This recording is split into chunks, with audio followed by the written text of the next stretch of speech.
ಇವತ್ತು ಕರ್ನಾಟಕ ರಾಜ್ಯ ಸಂಯುಕ್ತ ಆಶಾ ಕಾರ್ಯಕರ್ತೆಯರ ಸಂಘದ ವತಿಯಿಂದ AITUC ಸೇರಿರುವಂಥದ್ದು. ಮಾನ್ಯ CM ಅವರಿಗೆ ನಾವು ಇವತ್ತು ನೆನಪು ಮಾಡ್ತಾ ಇದ್ದೀವಿ, ವಚನ ಭ್ರಷ್ಟರಾಗಬೇಡಿ, ನೀವು ನುಡಿದಂತೆ ನಡೆಯುವ ಸರ್ಕಾರ ಅಂತೇಳಿ ನೀವು ಹೇಳ್ಕೊಂಡಿದ್ದೀರಿ, ನುಡಿದಂತೆ ನಡೀತಾ ಇದ್ದೀರಿ.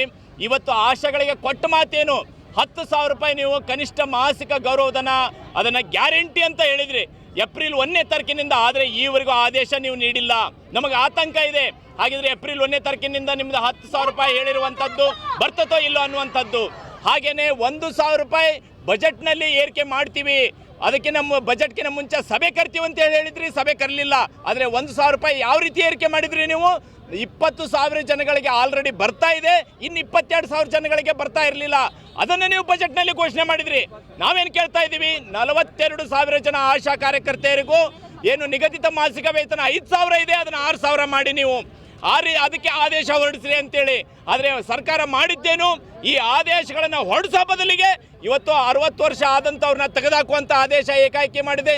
ಹಾಗೆಯೇ 12 ವರ್ಷ ಕೇವಲ 6,000 ರೂಪಾಯಿದಲ್ಲಿ ಬಿಟ್ಟು ದುಡಿಸ್ಕೊಂಡಿರುವಂಥ ಸುಗಮಕಾರರನ್ನು ತೆಗೆದುಹಾಕುವಂಥ ಆದೇಶ ಮಾಡಿದೆ. ಈ ಆದೇಶಗಳನ್ನ ಹಿಂತಕೋಬೇಕು, ನಮ್ಮ ನಾಯಕರೊಂದಿಗೆ ಸಭೆಯನ್ನು ನಿಗದಿ ಮಾಡಬೇಕು ಆರೋಗ್ಯ ಇಲಾಖೆ ಸಚಿವರ ಸಮ್ಮುಖದಲ್ಲಿ ಅಂತೇಳಿ ಆಗ್ರಹಿಸಿ ರಾಜ್ಯವ್ಯಾಪಿ ಹೋರಾಟ ಮಾಡ್ತಾ ಇದ್ದೀವಿ. ಈ ನಿಟ್ಟಿನಲ್ಲಿ ಇವತ್ತು ಬೆಳಗಾವಿ ಜಿಲ್ಲೆಯಲ್ಲಿ ಈ ಒಂದು ಹೋರಾಟದ ಮಹಾಪೂರದ ಮೂಲಕ ಹೋರಾಟ ಮಾಡ್ತಾ ಇದ್ದೀವಿ. ಗಂಗಾಧರ ಬಡಿಗೇರ್, ರಾಜ್ಯ ಉಪಾಧ್ಯಕ್ಷ, ಕರ್ನಾಟಕ ರಾಜ್ಯ ಸಂಯುಕ್ತ ಆಶಾ ಕಾರ್ಯಕರ್ತೆಯರ ಸಂಘ.